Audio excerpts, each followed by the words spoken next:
Students, पिछले video में आप लोगों ने देखा था कि जूल थॉम्सन गुणांक हम किसी भी वास्तविक गैसों के लिए किस प्रकार से ज्ञात करते हैं। तो उसका हमने जो लास्ट एंड हुआ था वो इक्वेशन नंबर 10 पे हुआ था और हमने ये निकाला था कि हम बात कर रहे हैं joule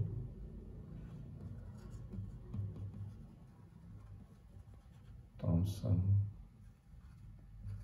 coefficient for real gases.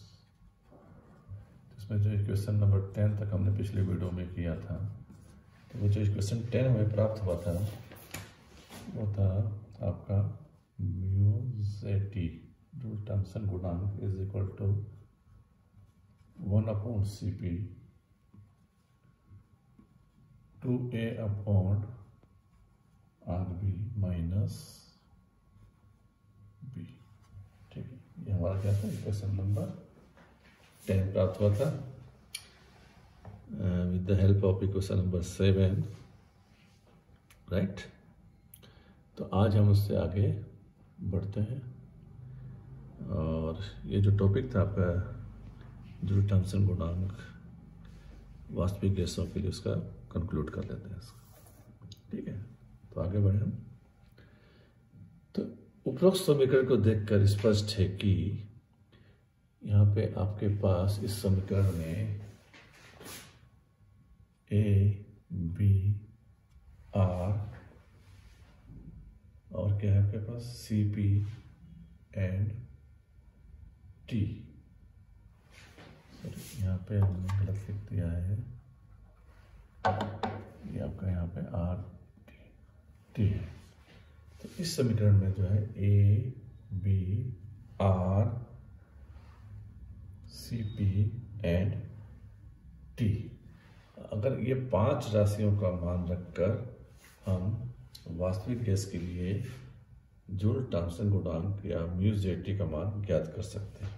ठीक है, बिल्कुल क्लियर दिख रहा है तो कि जो जूल थॉम्सन गुणांक का जो वैल्यूज है इन राशियों पर ही निर्भर करता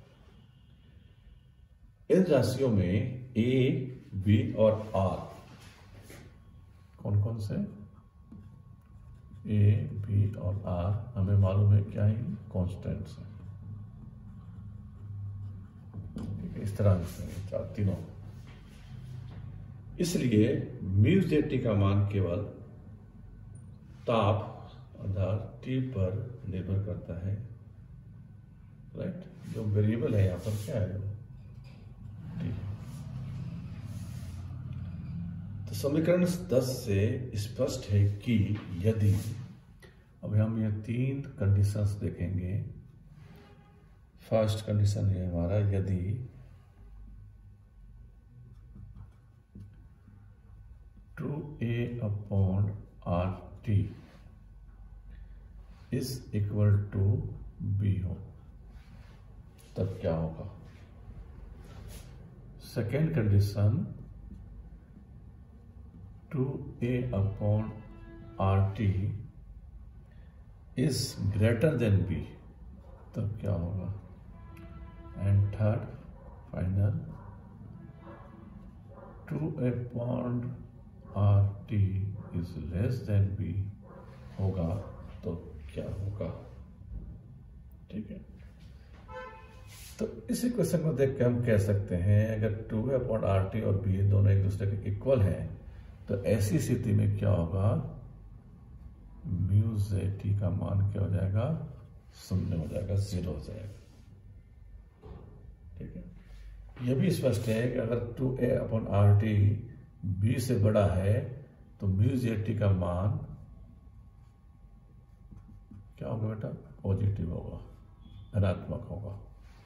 ठीक है, ये इसका मान वैल्यू बड़ा है, -b करते हैं तो कोई ना कोई एक हमें धनात्मक राशि प्राप्त होगी, तो म्यू ज़ेड का मान धनात्मक होगा। और इसी प्रकार से अगर b is greater than 2a/RT है तब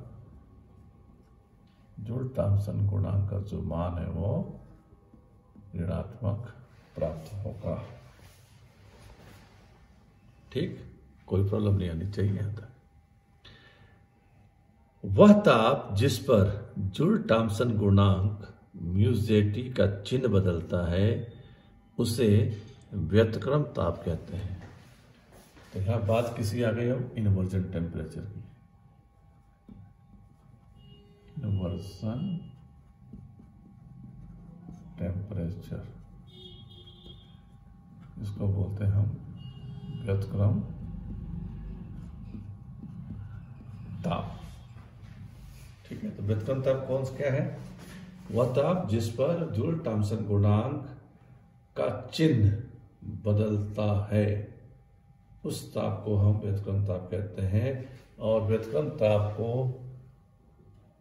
टी के नीचे आई सफिक्स लगा के व्यक्त करते हैं, आई फॉर इन्वर्सन।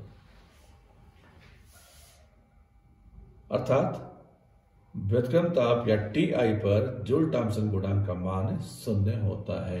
ये हम कह सकते हैं कि व्यतिक्रम ताप पर जूल थॉम्सन गुणांक का मान 0 होता है, क्योंकि 0 के बाद ही इसका चिन्ह बदलेगा, या पॉजिटिव होगा या निगेटिव होगा। ओके, तो हम लिख सकते हैं कि जो हमारा पहला कंडीशन था 2a upon R B, sorry 2a upon R T is equal to B. जब ये है कंडीशन लागू होता है तो क्या है, म्यूजेटी का मान 0 है, और इसी को हम इन्वर्जन टेम्परेचर कहते हैं। तो ऐसी स्थिति में जो टी है वो क्या हो जाएगा, टी आई। जिस बिंदु पर म्यूजेटी का मान 0 होता है, या जिस ताप पर म्यूजेटी का मान 0 होता है, तो म्यूजेटी का मान 0 तभी होगा जब 2a upon R T equal to B होगा। तो इस ताप को चूंकि इन्वर्जन टेम्परेचर बोल रहे हैं या व्यतिक्रम ताप बोलते हैं, तो हम टी को टी आई से व्यक्त करेंगे। और इसी सूत्र से T I is equal to किसके बराबर हो जाएगा, 2a अपॉन आर बी के बराबर।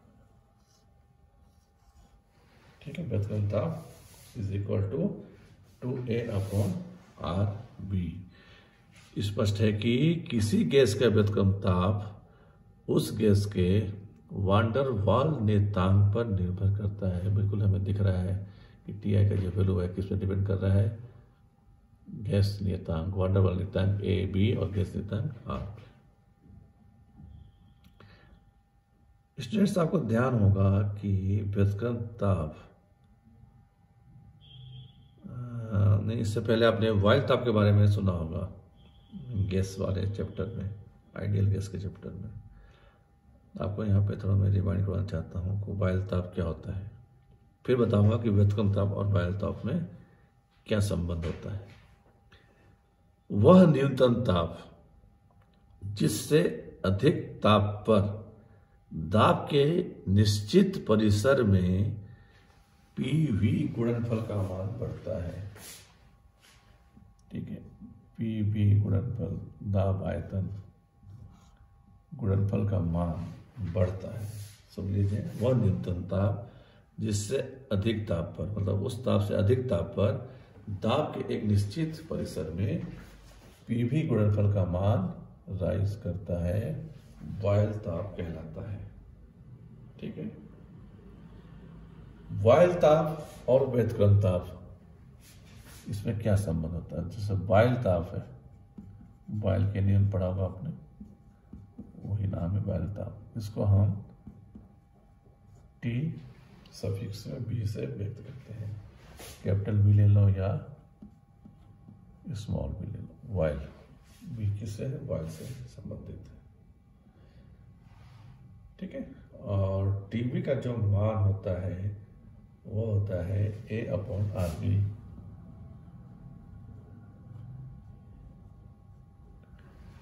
तो इन दोनों इक्वेशंस को देखकर हम स्पष्ट कह सकते हैं कि व्यतिक्रम ताप वाइल ताप का दुगना होता है। राइट, व्यतिक्रम ताप T I is equal to 2 TB। Boyle ताप का दुगना होता है और ये 2 इंटू A/RB। बिल्कुल यही इक्वेशन प्राप्त हो गया हमें, राइट। तो जूल थॉम्सन गुणांक का जो ये टॉपिक है बच्चों यहीं पे समाप्त होता है। यहाँ पर मैं थोड़ा सा आपको एक चीज और बताना चाहूँगा। जैसे आप लोग इन्वर्जन टेम्परेचर को अच्छी तरह से समझ लेना, इसके बारे में एग्जाम के अंदर अधिकांशतर पूछते हैं व्युत्क्रम ताप के बारे में। व्युत्क्रम ताप किसे कहते हैं, तो आपको सारा ये डिटेल बताना होगा। एक चीज़ मैं यहाँ पर आप लोगों से शेयर करना चाहूँगा कि हमने शुरुआत में, अगर आपको ध्यान हो तो ये फार्मूला लिखा था कि μZT is equal to -1/Cp del E upon del V at constant T into del V upon del P at constant T plus del PV upon del P at constant T। ठीक है, ये था हमारा आदर्श gas के लिए μJT equation. μJT equation for ideal gases. ठीक है, इस इक्वेशन से हम कह सकते हैं कि वास्तविक गैसों के लिए, अगर हम वास्तविक गैसों की बात करें तो वास्तविक गैसों के लिए जो है del E upon del V at constant T, ये क्या होता है, हमेशा धनात्मक होता है। और साथ ही del V upon del P ये होता है ऋणात्मक, निगेटिव। क्यों? चूंकि P में वृद्धि होती है जब आयतन में कमी होती है। हम जानते हैं P is proportional to 1/V या V इज प्रोपोर्शनल टू 1/P। P में अगर बढ़ाव वृद्धि होगा तो आयतन में कमी होगी, आयतन में वृद्धि होगी P में कमी होगी। तो इस इक्वेशन का मान हम लिखेंगे कि यहाँ पर हमेशा नेगेटिव प्राप्त होगा। साथ और एक चीज है इसमें, PV का मान P के साथ घटता जाता है। हम यहाँ 3 पॉइंट्स की डिस्कस कर रहे हैं। पहला तो ये हो गया, दूसरा ये हो गया, तीसरी बात हम कर रहे हैं कि PV का मान P के साथ जैसे जैसे दाब बढ़ेगा वैसे उसके साथ घटता जाता है, घटता जाता है। ठीक है, यहाँ पे जो अपवाद था हमारा वो था H2 और He, हाइड्रोजन और हीलियम। जैसा कि आपने शुरू में देखा होगा, हाइड्रोजन हीलियम प्रारंभ से ही ऊपर होता है, बाकी जितने भी गैसेस हैं वो नीचे जाकर वापस आता है। ZP अगर आप देखें तो उससे,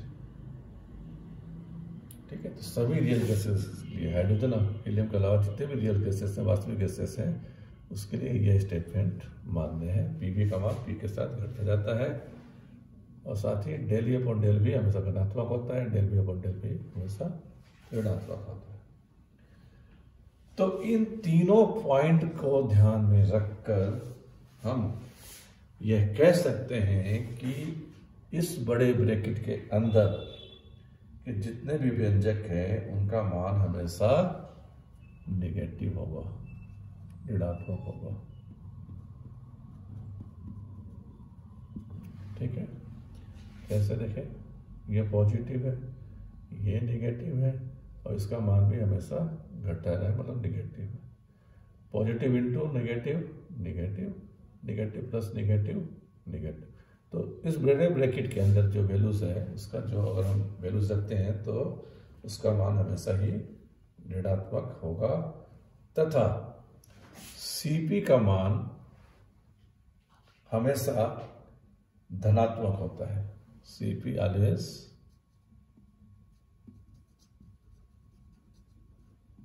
पॉजिटिव होता है।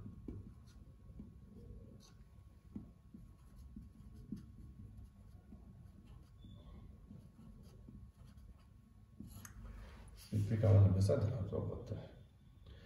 इस प्रकार म्यू जेटी का मान वास्तविक गैस के लिए धनात्मक प्राप्त होगा, हमेशा ही धनात्मक प्राप्त होगा।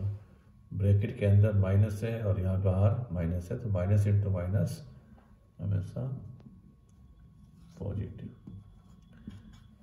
तो एक ये शॉर्ट तरीका बताया है मैंने, इस फार्मूले से ये डिस्क्राइब हम कर सकते हैं कि वास्तविक गैसों के लिए म्यू जेटी का मान हमेशा पॉजिटिव होगा। कैसे होगा उसको हम इस प्रकार से एक्सप्लेन कर सकते हैं। तो मुझे लगता है आप लोगों को ये चीज़ अच्छी तरह से समझ में आ गई होगी। नेक्स्ट वीडियो में देखते हैं नेक्स्ट टॉपिक क्या होता है। Thank you.